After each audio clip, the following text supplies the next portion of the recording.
what's up, fam? Things are, as I said, getting spicy in this area for Fairy Tale Happy's adventure. You're going through chapters 20 through 23 in this video. You get a little bit of background between what's kind of going on in with Luna's backstory, as well as something I think I've already figured out, but not confirmed. I'll get to that in a second. And some of the boss characters that will be fighting in this whole bit, because they're getting ready for a bit conflict.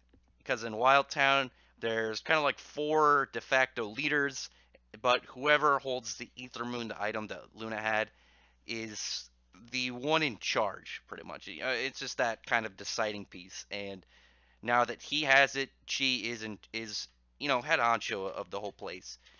And Happy's now has gone to rescue her. And all you pretty much get at a chapter 20 is him being like kind of talking to her.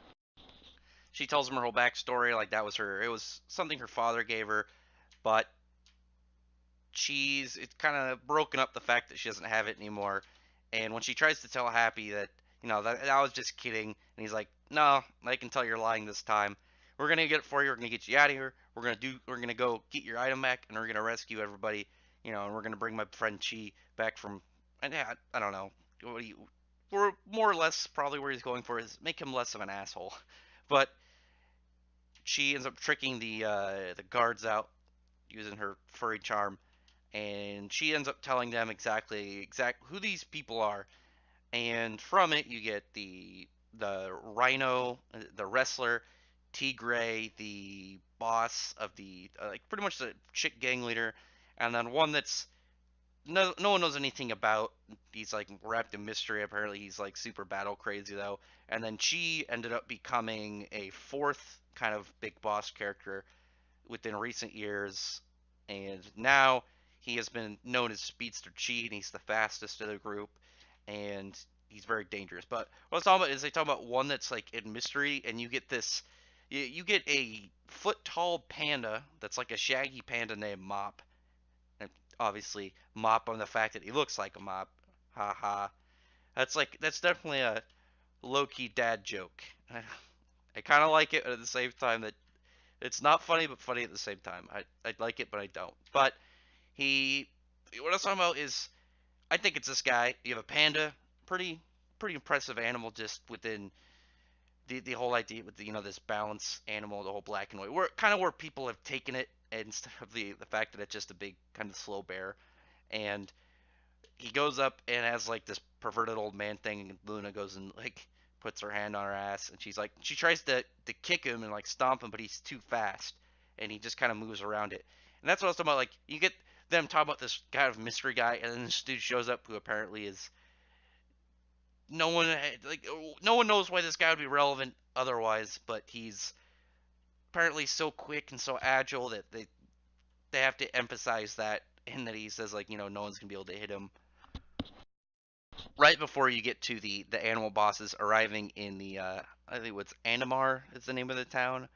So I don't know. I think that part was a little bit obvious, but maybe it's just maybe it was on purpose, and it'll be like the old turtle guy or something, or the bulldog Inspector Bull, and he'll be the secret final boss. But once Hamta and Earl go to try and help Happy, they get kind of intercepted and cut off by Chi, Tigre, and Rhino, and Chi pretty much says like he's gonna use his power and his force to pretty much force everyone to be his friends, and that way no one will ever betray him, or like he won't have any to worry about any kind of backstabbery if everyone's pretty much allied under him as like in fear as a quote unquote friend.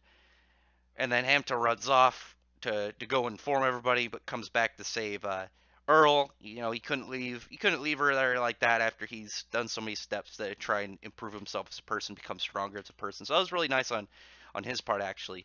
But even though he's not strong, he's strong with willpower.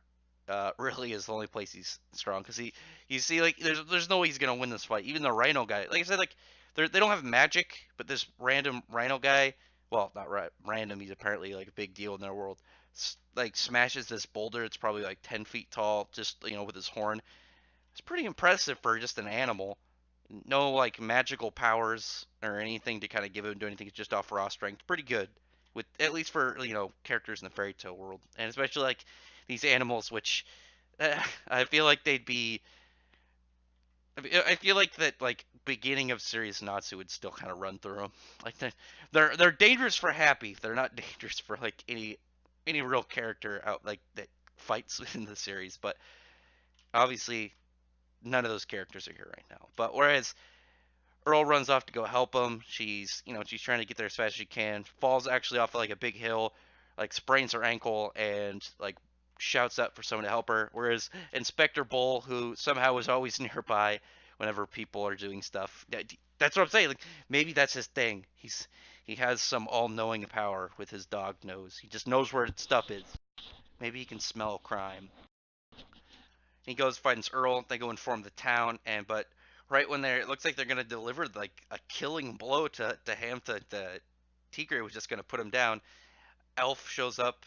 The elephant, the blue warrior, the one that went against Happy to try and be the hero, shows up to defend him. And this was I wanted to use that panel actually for the discussion of these chapters, just because it was a cool moment to see this guy show up, and now he's gonna be the good guy. But I had to pick this one because I was so impressed that they could make a panel of a foot and a half like tall cheetah boy look intimidating. Just like that angry look on his face, you get that cool aura flex panel that, is an anime thing. And he's just like he's pissed off. He's like, fine, if you guys don't want to be my friends, we're gonna have some serious problems. But once he's getting ready to attack, Happy has he has a superhero entrance. Anyone knows that whole meme from fucking Deadpool. I didn't want to reference Deadpool, but obviously he's the one that kept calling it a superhero reference. That's where people are gonna get that whole joke from, and I had to do it. I had to, but I'm not happy about that. But I like that Happy had a cool classic entryway into combat, doing the whole land. He's got his wings out, and he's ready to go against Chi. So we'll see how that goes. We got two speed style characters. They're gonna battle it out. Not yet, because the next chapter is not for him. But we'll get to that in the next video. So, like I said, this is fun. I like Happy's the main character. He got some really cool character growth moments from Hamta as well as Elf, and so a couple nice little action bits. But I'm wondering who's exactly gonna fight Rhino. I think it's gonna be the Mandrill guy because it looks like they know each other because they had like a little quick like scene in there that in like one panel that they have some sort of past. So we'll see that in the next upcoming couple chapters, I'm guessing. Anyway, so that's going to be for this one. Tell me what you think about the chapter in the comments below, if you've enjoyed this as much as I have, and if you just like Fairy Tail in general. So, if you do, I hope I can get you to like the video, subscribe, check out my other videos, and appreciate everyone who's already subscribed. Thank you very much for listening.